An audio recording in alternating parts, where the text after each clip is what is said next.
have a very magical thing to talk to you about today. And this magical thing is dragons, and that is why I'm sitting here in my favorite room in my castle again.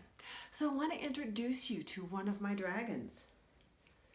And this dragon, if you can see it, I got in England this summer when I was on a trip. And he's my very favorite dragon, and it gives me a feeling of magic and enchantment. He has a moonstone that he's holding in front of him. And so that's what we're going to talk about today, dragons. And the book I have for you is Herb the Vegetarian Dragon. This book is written by Jules Bass and Debbie Harder. And it has this really super important message. And the first important message is that Herb only eats vegetables, whereas most dragons in this story are meat eaters. They're carnivores. So that kind of presents a problem. So let's take a peek and see what's going to happen to Herb today. So Herb loves to plant a garden, and he has lots of vegetables in his garden. But in this kingdom, you can see that the other dragons are meat eaters, and the head of these dragons is called Meathook. But here is Herb. He's in his garden planting all kinds of things, and this is what makes him happy. He truly loves it. And you can see there's a little girl up there, and she knows that he is an herbivore or vegetarian. But the other dragons in the story were causing a problem for the kingdom because they would capture princesses and knights and princes, and sometimes they would even eat them. And if they didn't eat them, they were eating up all their meat, so they didn't have anything to eat.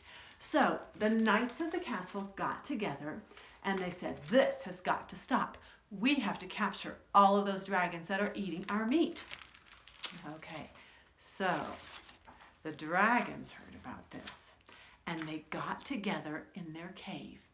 And Meathook, who is the head of them, said, we must go and hide. So they all went into the forest to hide. But Herb didn't know anything about it because he wasn't at the meeting. So he just kept planting his vegetables and eating his soup. And then it happened. One evening, all the knights went out on a dragon hunt, looking for the dragons, and they were going to capture them and make them walk the plank into the alligators. But remember, Herb didn't know about this. But they couldn't find any of the dragons because they were all hiding, except for Herb. They finally spotted him and captured him with a net and took him back to the castle. And they locked him up until it was time for him to walk the plank.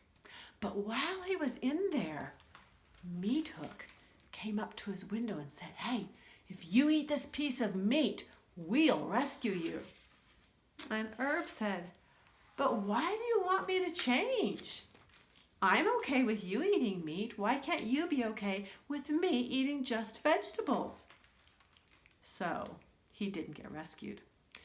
And the knights started dragging him toward the plank. This was getting scary. But he wasn't willing to be a meat eater. So they took him to the edge of the plank until a little girl ran up to him and she said, no, he's not a meat eater. And she convinced the knights that he was not hurting anyone in the kingdom. And soon they believed her.